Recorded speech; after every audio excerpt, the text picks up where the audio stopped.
You're listening to the Uprev Ninja Podcast, and this is episode number 53, and I'm your host, Tom Hudson.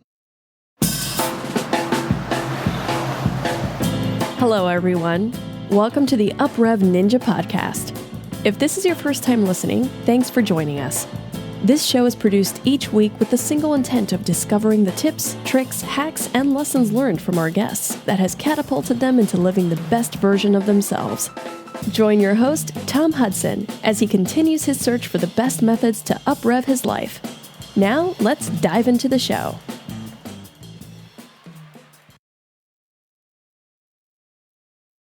Today, I interview Bill Protzman. His volunteer work has included board positions with Guitars for Vets and the San Diego Veterans Coalition.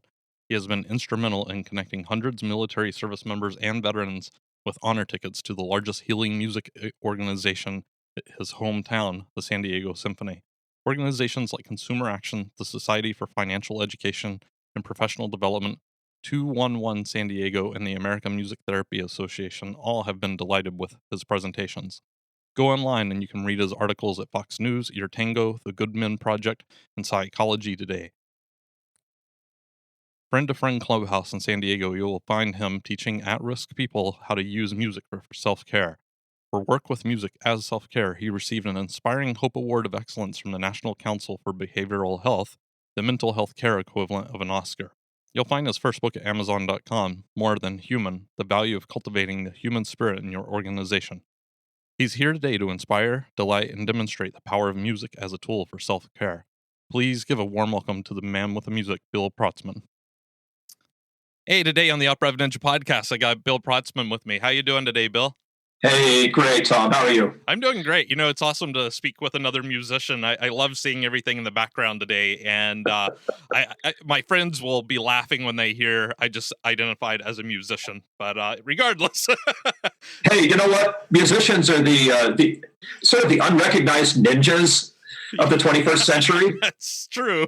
Yeah, you know? I started playing. I know I didn't start playing near. I think you were 3 or 4 when you started piano. Yeah, lessons? 3. Yeah, 3. Okay. I didn't start until probably real lessons until I was 9 or 10. But I dabbled before that. My mother played piano and organ and stuff like that. So. Yeah. But I think it's one of those things. Just like life, the more you get to know, the more you realize you don't know much at all. So truly, yeah. Well, thanks for joining the show. I've already read your bio out to my audience, but I would love for you to share with us just who you are and how you got to this point in life where you're at today. Oh, you bet. Musicians like us, we have this built-in passion where we have to do our music. And trying to do music and make a living and, keep the lights on and support a family and all that stuff can sometimes seem like it's two objectives that are getting further and further and further apart the longer you live, right? Right.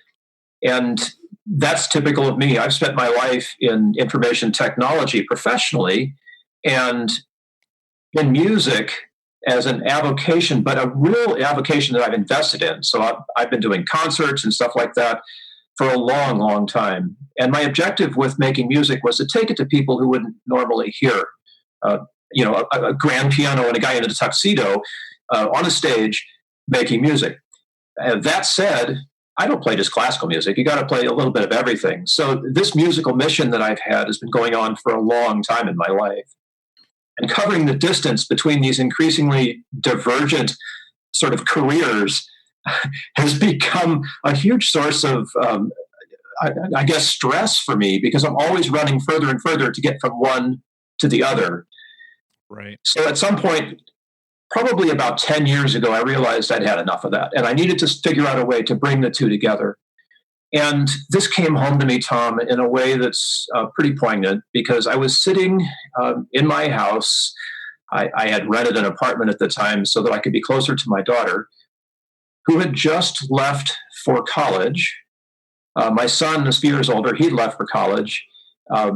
I was at the end of a very messy 2-year-long divorce and just feeling empty, just completely empty. And it wasn't for lack of therapy or lack of playing or lack of career. I had all the stuff was right. Everything else was going for me, but I had this hole inside myself. Right.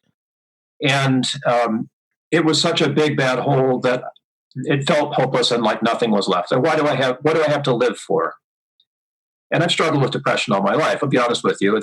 It's a diagnosis, right? Right. So there I was without, my grand piano. I had the keyboard.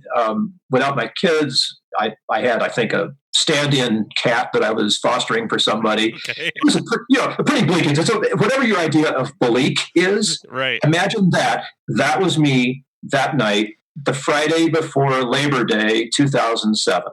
Oh wow! And okay. It was a real pity party.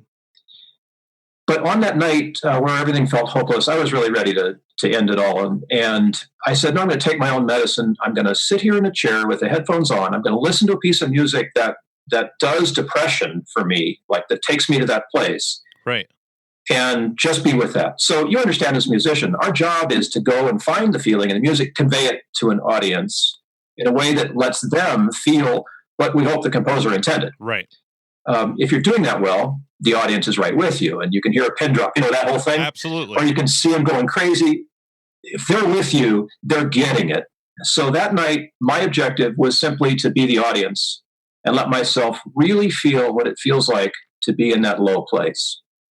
And I did that. I don't remember how long I was sitting there or how many times that piece of music played back over and over. But at some point or another, I was sleepy and went to bed. Okay. Needless to say, I kept breathing. And something cathartic happened in that process, because when I woke up the next morning, way before light, there were words in my head. And I had to get to paper and write them down. The creative process is like that. You've got to grab it when it's happening. So I wrote down the words, and before long, I realized I was writing lyrics. Now, I don't sing, but I wrote these lyrics out until they were done. And then I realized what I'd had, and that I needed to put music to these. So I dragged out the keyboard, and by the time like midday had rolled around, I had this complete song. It's not much of a song, but it's there. Right. And bless my heart, I've actually performed it live on a couple of occasions, which is a hoot. But the point that I want to make about this is that seems to have been the moment, or the moments or the hours in which I realized that there was something more to what I do with music that wasn't so far away from what I do in the rest of the world. And that realization has carried me for the last 10 years into a very, very interesting career where I teach music as self-care to folks who are stressed, like veterans. In our area in San Diego, there are a lot of post-traumatic stress veterans. Right. So I teach music as a self-care tool for folks in that place. I teach a music class for homeless people, which sounds strange, but there's ways that you can care for yourself using your smartphone or your whatever favorite player you have, or a guitar if you play guitar, that the music therapy profession kind of recognizes, but that aren't real obvious unless you've taken a moment to think about it. And we think about music. Oh yeah, I like that song, or that makes me happy, or that makes me sad. Well, there's power behind that. And once you understand how to use that power, you can take yourself through the very darkest of times, like I did with depression that night, or you can sort of mitigate your anger. If I get real angry, I've got to find a piece of music to let me feel that fully and let it go. It's like, instead of stuffing it, right, I feel it. And do that in safety. I put on the headphones, sit in a chair, or whatever, so I'm not breaking things or hurting people. Right. But I feel that fully. And that's been cathartic for me, because I realized I've been doing that at the piano all my life. It just never occurred to me that sort of cleansing experience was happening with me playing a piece of music at the piano. And you don't need a piano. You can listen to it, and it'll work for you. So that's been the focus of my volunteer work, now career, for the last 10 years. And it's marvelous to work with people and watch the lights come on, Tom. You can see somebody playing the guitar, and all of a sudden they get it, right? And you can see this softness comes over their eyes and their face, and they just realize what they've given themselves. Right. And that experience, I mean, let's have more of that experience, whatever it takes in the world. Let's do that. I agree. Yeah, I think anything that, you have to be happy with yourself, and you have to be in love with yourself before you can give any of that energy out to other people, I believe, or at least, fully give yourself over. And yeah, I think we all struggle with, those negative thoughts, at times, if you're diagnosed or not. Everyone gets sad or depressed at Sure. Yeah. times. And I definitely know. I mean, Hollywood's got it nailed when you think about it, right? Like you watch a So true. movie Yeah. and if you listen to the music, you can always tell what's about to happen in 5 to 10 seconds. It's Yep. foreshadowing. That's what it is. Um, Yep. but I was in marching band way back, and I remember we always had to memorize our music because I grew up in Texas, so the winds would get fierce. So if you had your music on your instrument, it would fly away. So we just memorized our Yeah. music. But once you got to that point that's memorized, you're marching. It's just all memory, and all you're doing at that point is you're like a robot. You're out on the football field. You're marching. Music's memorized, and you're just paying attention to the conductor and listening to the other instruments to make sure your volume and if you're in tune and everything like that. But I can guarantee you, not one Friday night at a football game, the hairs of the back of my neck not rise up because it was just Yep. you're just so immersed in it, and to be able to teach that to other people is got to be. And when you see that light bulb go off, that's got to be so rewarding for you. So The military veterans I work with have trained in boot camp, right, basically, to have an automatic response to adrenaline. So when the hairs on the back of your neck rise up, yeah, you already know exactly what you're going to do with that. That's not typical of most of us. Unless you've trained, when adrenaline hits, it can be a jangling experience. But hey, adrenaline's a part of fear. Adrenaline's a part of anger. It's not so much a part of grief, but it can be a part of joy. So those four main things, out of the four of them, three of them are adrenaline related. yeah, So if you've got some training and you can handle that, like marching band, right, wow, can you ever turn out something great? So you brought it up. I'm going to go back to high school myself. I played sax and marching band, right? all right, And we competed. And we got to a competition once where it was pretty foggy, and we knew that we were going on in like half an hour, but we weren't really like dialed up and ready to go yet. We hadn't really hit that adrenaline point. right. So we were forming up and getting ready to march out toward the field when somebody came running over and said, "You guys are on next." Oh no! And the band director just looked around at all of us and said, "Run." And we ran, and we formed up on the field without marching. We just formed up, starting position. Something about that surprise engaged all of our adrenaline, and we played and marched like we had never played and marched before. Right. And we won sweepstakes against awesome. bigger bands, the whole thing. But that adrenaline pop got us like upregulated to the place where we could turn out an amazing performance, not just a great one. And it was because we knew what to do, right? Yeah. We had all the steps, we had all the music, we were ready. And your military veterans, they're that way too. EMTs, whenever you see somebody jumping out of a car in the middle of a traffic accident to help, their training is there. They know what to do, right? Right. And so this ability to bring your training into connection with your emotions can be hugely powerful. And as a musician, what's that like? You go up on stage and it's all butterflies, and when you hit the first chord, it all sort of comes together. Right. Yeah, it just melts away. It just all of a sudden you're in the place, right? Yeah. And that adrenaline pop has given you what you need to make it all go. And away you go. So what I teach is basically what to do with it, because we're going to get triggered, right? We're going to get angry. We're going to get sad. And when that happens, being able to support that with some practice, that is an approach to how that feeling can energize you. That's the power. And turns out, we're all dialed into music. So they're actually using music to study the brain. They put you in a fMRI, whatever. They hook up the science to you, and then they play music and they see what your brain does. Much better than working on, folks after they've passed away. You can learn things that way, but you can't learn about how the brain is really working. Well, music lights up the brain in ways that the neuroscientists can interpret as how the brain functions. Nothing else does that, man. Tom, we're musical beings. Yeah. We respond. Yeah. So using that tool, that's what I'm all about. And what's so thrilling, is being able to see people get it. Again, just to see people get it. It's an easy practice. It's just what I call functional listening or functional music. Bringing your attention in a new way to the music that you love can change everything. It's amazing. I think in the last 10 years with smartphones, everyone has, as Steve Jobs put when the iPod came out, everyone has Yeah, 1,000 songs in their pocket. Now it's more like 40 million songs in your pocket because everything gets exactly. Yeah. streamed. But there's those running apps that, like, okay, this is how fast I run, so I'm going to throw you only songs that are at 98 beats per minute. Bingo. Or I'll put it in the show notes. I don't remember the name of the website, but there's a website, and you go on and you say, I want to be productive or I want to relax. And you do it when you're at work, and it plays not classical music, not any pop or anything like that, but it's just like alpha and delta waves and stuff like that. And it's just like really soothing or kind of fast paced or whatever. But I have that right here. I use those too. They're called binaural beats. Okay. And I'll send you the link for the show notes. But it's so amazing because it creates this, what they call a bilateral stimulation in your brain. So it's left, right, and when it's binaural, it's very quick. It's like a wah wah wah wah wah wah wah, kind of a pulse. And you can control the rate of that pulsing, as you pointed out, depending on the activity that you want to do. Sleep, it's a different rate than focus. Right.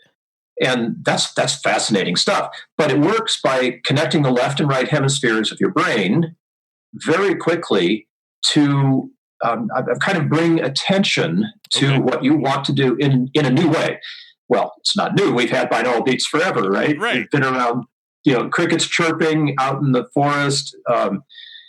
There's naturally occurring binaural beats that are very, very helpful for us. And now you can get them, as you said, on your cell phone, right? Yeah, at any time. Plug them in and play with your brain. But you'll in a good way. And it's funny. I do a lot of meditation, and I'll put headphones in, and it's usually either crickets and frogs, and like small like rain patter, or it's a thunderstorm. Those are usually the two things that I listen to, and they just like within seconds, I'm just like super calm. That's me. Yeah. Most people, they hear thunderstorms and they get tense. So not me. Well, it's what you love, right? Yeah, so it is. Whatever you love is the most powerful for you. Whatever I love is the most powerful for me. And it could be music or sounds, as you pointed out. Some sounds are very, very calming for me that in a way that music doesn't calm me. So, and vice versa. So, Bill, I know you're kind of giving the story to us. It happened to you 10 years ago, and going through, the depression that you were in and how you woke up one morning. I'm curious. I know you still play music and you're teaching others, and that's got to be very therapeutic. However, what do you do outside of that to kind of make sure that you're staying in that positive, happy mindset? Other than play music? Yeah. Or if that's it, that's cool. It is. No, that's a part of it. It's a holistic experience. Yeah. It's very difficult to stay at the piano or any keyboard for a long time without developing what I'm going to call usage habits. Okay. So if you're at a computer keyboard, for example, for years and years and years and years and years, people can develop things like carpal tunnel in their wrists and arms. Right. Or in my case, I can develop a very weird sort of crick in my neck from how I sit. So it's been important for me in the last 10 years to become aware of those things and undo them so that they don't continue to hold me back. As you get older, I'm in my mid-50s now, that kind of stuff becomes more pronounced. So the self-care is not just being at the piano, but also learning how to be at the piano with proper usage, proper posture, the use of my hands and arms, same thing that someone would use an ergonomic chair for at their desk. But get this, somebody pointed this out to me a long time ago. As you become more and more scared, you kind of curl up into a fetal position, right? Right. And that's okay, but it's tense because your spine is curled forward and your head is curled down, and sometimes your abdomen is gauged, and you're just holding a lot of tension in there. Right. And being able to unwind from that tension gives your whole body a break and a rest. Yeah. So the traumatic response is to curl up, fight, flight, or freeze. Right. So that freeze, and if you curl and curl and curl and curl, well, it's the same position that many of us get into at the keyboard, Sometimes if you drive a lot, you get in a position like that. So being aware of that and incorporating physical practices like yoga to help me unwind from that. Alexander technique is another great one to help me unwind from that and do proper usage. there's so much out there that you can go into. Those practices have really helped augment my musical practice and my writing practice at the computer. And I've got to encourage people to find out about those things before it's too late. Take some video of yourself working, and then see if there's any way that you can change your posture so you don't either hurt or can avoid getting into a posture that hurts. These are really important things. Yoga, swimming, meditation. There's so much you can do physically to be aware of that.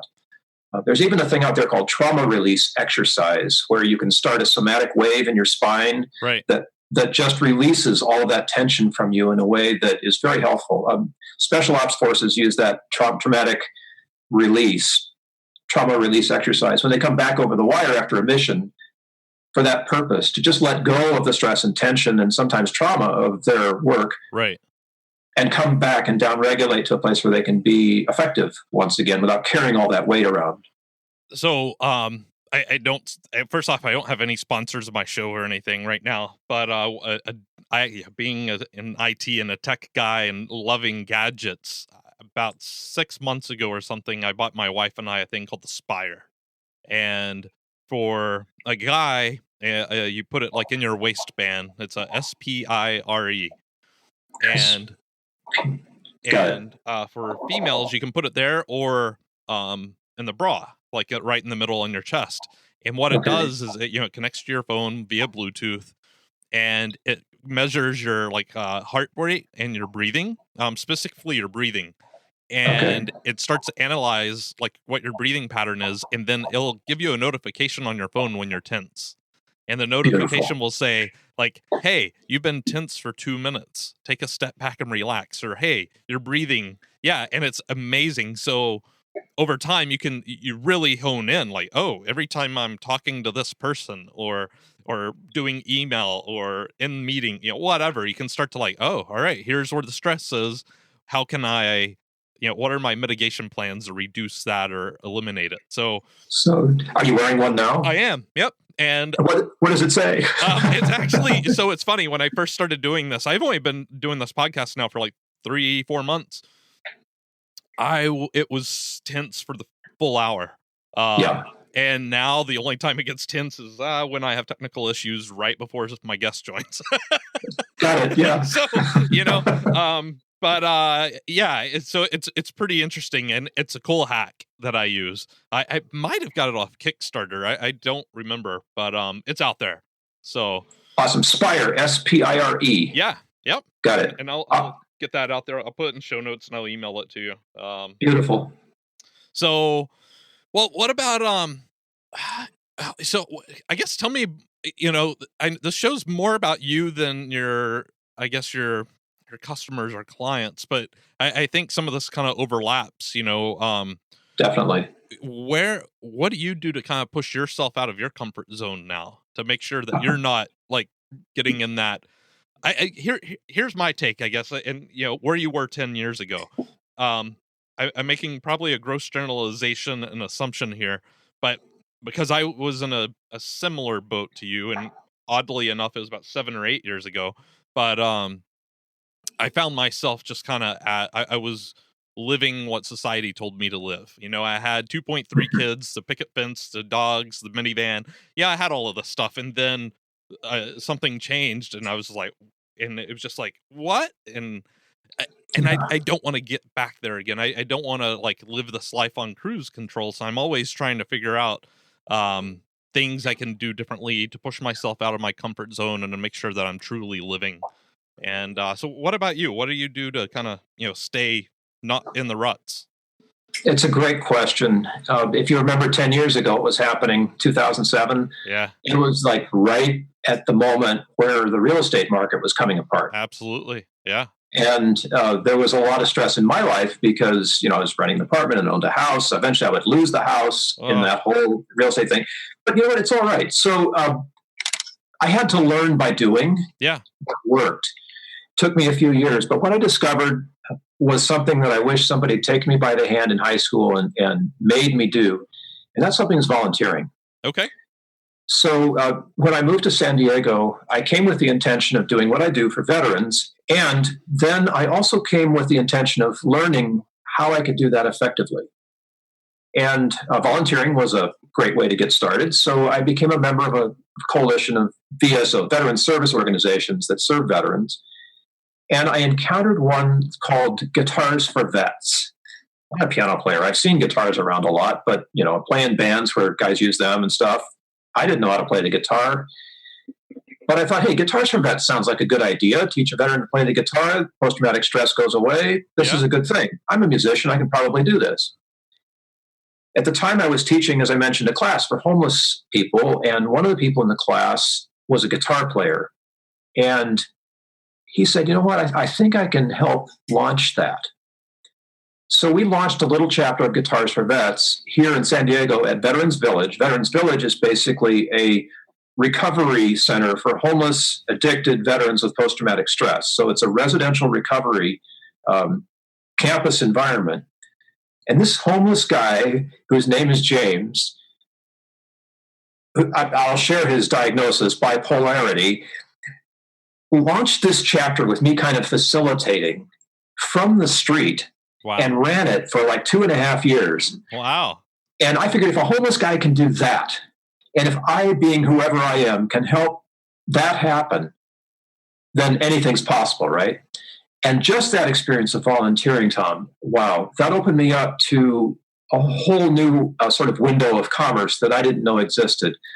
The positive reinforcement that comes your way when you're working with someone who's coming out of post-traumatic stress and recovery and homelessness and addiction that is an amazing thing. And I volunteered for a bunch of other sort of parts of that collaborative experience here in San Diego since. So volunteering really got me out of myself. Okay. And opened me up to what's possible with what I do. I'd always known that it was there, but here I had a chance to practice that in real time with veterans, scraped off the street, and watch the transformation take place. Well, you can't get that in business. There's just no way you can go and buy that experience. Right. And if you're lucky enough to get hired for it, you're also going to be lucky if you make a little bit more than minimum wage. Right. So it's not a field where I had any experience before, but it was so incredibly fulfilling for me to do that. Because it, as I said, it reinforced what I've believed and what I've used for a long time. So I was able to take that and incorporate those experiences into what I do professionally. Most recently, I've been overcome with a project that I didn't really anticipate would do this to me, but part of the volunteering experience put me on a committee where we were discussing moral injury, veterans' moral injury. Okay. So that is, you're a soldier, you're sent out to break things and hurt people. Right. That might be antithetical to your beliefs. It's not good to kill, right? That's what I believe. But my job is to go out there and do exactly that. So it creates this disconnect between one's beliefs and one's job. Right. And that's terrible. I mean, right. Imagine yourself showing up for a job in a place that you have no belief in the place, but you don't have a choice, right? You volunteered and you were hired. So the group was discussing how we would deal with this sort of spiritual aspects of moral injury. And we did that for a while, and the group disbanded. But the conversation was so stimulating to me that I wound up writing a book. Okay. And the book's kind of taken off, and it's pulling me in a direction that I hadn't ever really thought about going, which is, I never thought of myself as writing a book or being a published author or doing all the promotional stuff that you do to make your book fly, or even like there's actual training programs that stand up behind this book that I can take to people who want to learn how to be more than human, and more than human is the title. So it's about the human spirit. Okay. How to engage your human spirit in what you do. Even if you don't like what you're doing, you can still bring your human spirit to that. And I'll be honest with you, I learned about this by working with veterans. The U.S. Army has a resilience program that's based on the human spirit. The Army, of all places, wow, right? Okay. And they recognize if you aren't engaged at the spiritual level in your work, then that's a problem. That's a readiness issue because, Bill, you may not be able to show up one day 100% ready to go, right? Right. If you've got a problem, we want to address that human spirit issue, just like we'd address the physical issues or the training issues or anything else. So it's pulling me, Tom. I'm kind of on the ride. Yeah. And it's a roller coaster, and I can't see the tracks, and I don't know where the hills are and all that, but it's good. it's good because whatever has happened to me in the years that led up to now turns out to be exactly the right thing and have taught me exactly the right skills to be able to be on this ride in a productive way. Who knew, right? Yeah, absolutely. So it's funny. I was going to ask a question. Kind of like, what are you working on right now? We all have facets of our lives that we're trying to improve, and right now you're operating blindly, right? Oh, yeah. Yeah. And that's great though, because you've got a lot of faith, obviously, in what you've done and in the path that you've taken so far. So, I think that's going to carry you forward in a very positive path to, who knows what's going to be. Fingers crossed. Yeah, no, absolutely. But it sounds phenomenal. And, it's funny. You said, I was surprised at first when you said the U.S. Army has this, but now kind of looking at it, it's not so surprising, because if you just don't show up to work one day, especially in that environment, right? You've got your squad of 10 people. If I just don't show up and I'm there to watch these other 9 guys, they're back, and then I'm just not there, that's not good, because that's definitely a life or death situation. Whereas, if I'm in Cubicle Nation and there's 10 of us and I just don't show up one day, well, it's okay. That purchase order just won't go through, for a couple hours, it doesn't hurt anyone. So, yeah, so it makes sense. I mean, it's about morale, I guess, at that point, and not just in that one person, but the whole squad, platoon, everything all the way up the chain. So, right. But still, that's pretty powerful that you got that. So, yeah, or it got me, I guess. Yeah. There's you asked about books. One of my favorites is by Michael Singer, and he wrote a great book called Untethered Soul. But the book I'm thinking of right now is The Surrender Experiment. Okay. And this is a guy who ultimately sold his company for a couple $2 billion and all of that. But it's his biography, autobiographical, in terms of why he was able to achieve what he achieved. And it's very Zen, because he decided very early on, almost, like he was ready to do a PhD program and complete that. And instead of doing that, he decided that, first of all, he had no control of what was going to happen to him. And secondly, his best response to life was to allow that and to be able to take full advantage of what came his way. Right. And his life is a proof that that works. And that's been inspiring to me, because I realize there's very little that I actually do have control over. And with that understanding, I can say, okay, well, that being the case, I'm going to turn down my stress and not fret about all these things that I could be fretting about, and instead bring my energy to what it is that I can do with what I have in the moment. Right. And that's very useful, because, I've been a depressed person for a long time, and the stress that goes with that is not a great thing. Humans don't respond well to prolonged stress. So letting that go, just realizing that I can let that go, and choosing to let it go, that's been immense for me, just incredibly immense. And it's allowed me to deal with some of the craziness that goes along with my life. Well, it's a paradigm shift in your mindset, and that's not something that you can just happen overnight. I mean, it's a challenge. I've there's been facets of my life I've done that, and there's still parts of my life I don't want to say I necessarily struggle in, but it's still like communicating my emotions. Like that's growing up in northern Texas, very stoic, John Wayne. I'm at the point now where I can convey them, but it still takes me time to isolate like exactly what I'm feeling. But 10 years ago, good luck. I wouldn't even have had that 10-second snippet with you, because men don't talk about that. So it's stiff upper lip. Yeah, totally. So, well, and you know what? Here's the thing, man. We don't have to be good at it. We don't have to be experts at it. We just have to be good enough. Yeah.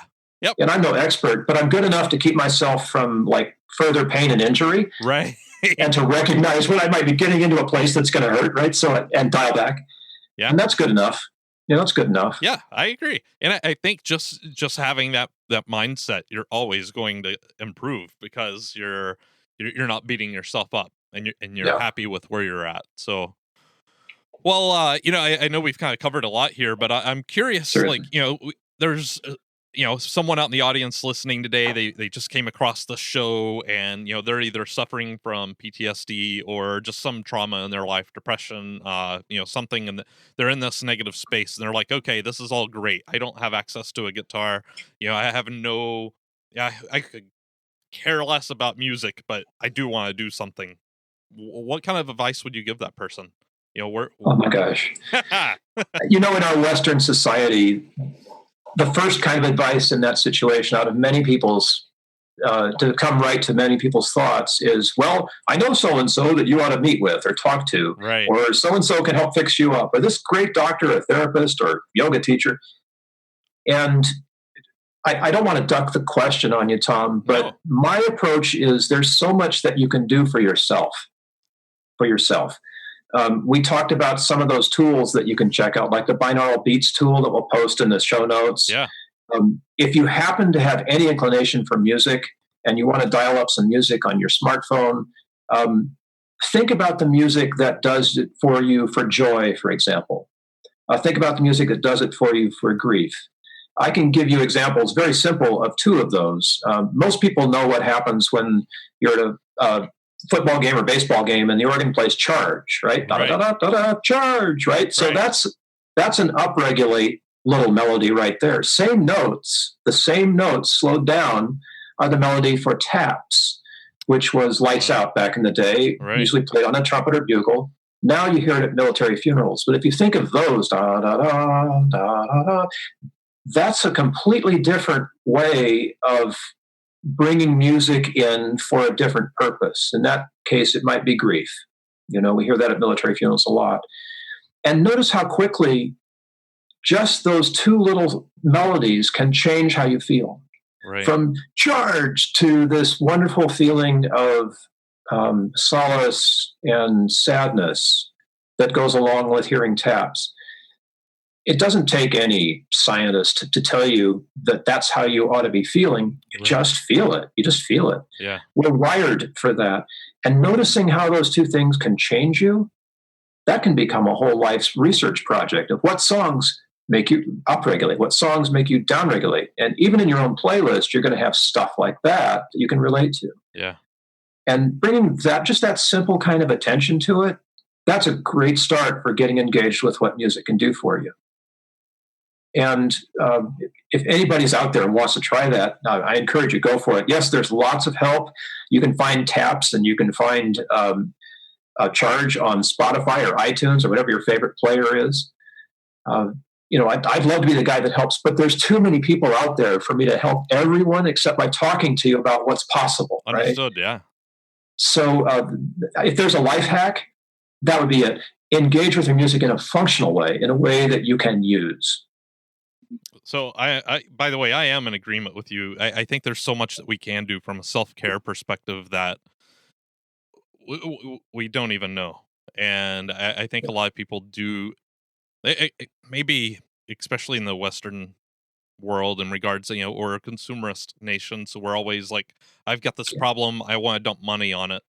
Yeah. Like the fitness industry, let's lose weight, multi-billion-dollar industry, right? Well, Bingo. you can do all this stuff yourself. It's just, and you've got the tools. You just have to take a step back. That's not to demean anyone listening that's having challenges or issues. It's just, there's so much that we can do if we just kind of take a step back and like, okay, what's my challenge? What's the very first step I can do? I interviewed someone recently, and he's a fitness coach, and I just mentioned, just call up find the local gym. He said, better than that, just go outside and walk. And I'm like, oh yeah, sure. Totally. I mean, so that bilateral stimulation we were talking about, that binaural beats. Well, the person who discovered that, and it's called eye movement desensitization and reprocessing, EMDR, big long term, right? Yeah. But that was actually discovered by a psychotherapist during a walk. And on this walk, she realized her eyes were going left and right, and that processing was occurring in terms of releasing the energy from the trauma she was carrying. Wow. Okay. And with more research, and now it's a modality, right? It's a psychotherapeutic modality, but you can do that for yourself Yeah. just by walking around. It's a great way to do that, right? Yeah. Yeah. It's funny. I didn't know the background, but with my therapist, we actually do one of that as a part of the exercise. So, Yeah. well, We musicians do it all the time. yeah, no, it's just I didn't know that's where it came from. Yeah. Well, Bill, what are you? You kind of mentioned this earlier, more than human, but what are you working on right now? I mean, it sounds like that's kind of it. You just don't, you can't see 5 feet in front of you, but that's it's kind of cool though. But Yeah, I've been captured by this. The book is about how to engage your human spirit, what you do, and the value of doing that. And it's got a whole bunch of how to, okay, because it turns out there are practices that we human beings can do that spark the human spirit in a positive way and allow us to be more than human. Like for a long time, you mentioned this. You can't go into the office and kind of like be out there with every emotion that you have right up front. But if you go into the office with the practice of appreciation, we've heard a lot in the last few years about how appreciating your employees keeps them more engaged. You can go into the office the practice of respect. You don't yell at people, right? right, You engage them in what they're doing. It doesn't make any sense to motivate by fear. agreed. That's kind of antithetical to what you want. So there are practices that we can do that are very, very useful. For example, I'm not so great at humor, but I would like to learn how to be more humorous. The practice of humor is something that can help diffuse a lot of conflict. And we have a lot of conflict in the world right now. So if you're out there and looking for practices that you can bring to change your professional scene or your personal scene or your family scene, More Than Human lays out some of those things and how you can go about doing that or enhancing what you already do. And as I said, that's kind of taken off, and it's pulling me in an interesting direction where I'm working with not so much people who are broken, but people who want more, right? Like Up Rev Ninja. So the audience here is one that's engaged in the process of doing it better than they have. This book is the kind of book that will help that. Is it self-help? Yeah, it's probably self-help, but I'm more interested in not just self-help, but how we can like pull together as a team of people that want this practice and do that together. Right. Like within an organization or within a community or a tribe, like we're around Up Rev Ninja. It's much easier to do if you've got other people doing it with you. Agreed. Something else I learned from the military, right? Yeah. Yeah, no, I agree. I mean, it gives you that confidence that and then you can see what works for other people that you can incorporate in your own exercise. So yeah, I completely agree with that. So well, Bill, what's the best way for us to get a hold of you? What's the best way to contact you and learn more about you? Well, you can Google Bill Protzmann, which isn't always easy, but I'm out there. They tell me I'm all over Google, so Bill Protzmann's good. Can't figure out how to spell Protzmann? Look around Amazon for More Than Human. Okay. And the thing that I like that's probably the easiest to remember is music care. So the ability to provide self-care using music. And of course, there's websites for all this stuff. But if you Google for Bill Protzmann or music care or More Than Human, you're liable to find me. Okay. And I'm wide open for contacts. It's all about supporting other folks who are going through the same process, right? So feel free, email, text, call, whatever. I'm out there. Okay. Well, is there anything that we haven't covered, Bill, that you would be remiss that we didn't discuss? Oh, no. I guess the only thing that I'd be remiss if I didn't say is something that my mom said to me every time I walked on stage. For every single time she was in the audience. And I think it's really important to remember right now with everything that's going on in the world. She'd always, when she had the chance, look at me and say, "Have fun, Bill." Yeah. And if we can remember to do that, that just changes everything. Going into a difficult meeting, have fun, Bill. Going out on stage, have fun, Bill. Coming home after a long day at the office to, a house full of kids who are sick or whatever, have fun, Bill. We've got to keep that aspect of more than what it looks like somewhere percolating inside of us. And I think Mom's advice is really important because it's done that for me now for many, many years. So have fun, Tom. Well, I think that's a great wrap. thank you very much for your time today, Abil. I appreciate you coming on the show and sharing all of your wisdom and your story with us. Thank you so much. I appreciate you, Tom. So, it's crazy. The story started out with a very bleak and depressed day that Bill had in 2007, and how he quickly, turns that into what, he woke up one morning and then just using his talents to write a song, and it changed his entire path. When you hear that story, it honestly, it's reminiscent of so many things, and it really boils down to gratitude. You remember the first time you ever exchanged a hello or a hi, anything like that with your spouse? Who knew that that person was going to be your spouse? Or the first time that you could read a word, and now you read books, you're online, just the amount, and it's just that one little moment. And his was waking up and writing that song that day, and how it's pivoted him into this lifestyle, what he does today, and helping so many people around the world.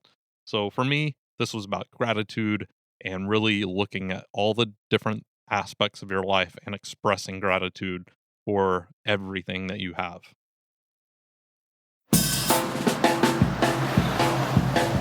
Thanks for listening to the UpRev Ninja podcast with your host, Tom Hudson. Navigate to our website at uprev.ninja today, where you will find additional resources to help you discover the best version of you. While you're there, join our newsletter and join the discussion on your favorite social media platforms. We've got some awesome guests lined up to share with us how they are becoming the best versions of themselves. Again, thank you for listening. Now it's time to go out and uprev your life. If you haven't, please head on over to iTunes and leave a 5-star review for the show. By doing so, this helps the show get noticed by more listeners and helps spread the word of how to discover the best version of yourself. Also, if you have any feedback about the show or a guest that you would like, please go to my website, https://uprev.ninja, and contact me. This week's review comes from Showtime Killa. Big ups for UpRev. This is one of my new favorite podcasts. Tom Hudson is a seasoned interviewer, and the guests provide wonderful insight. Can't recommend the show enough.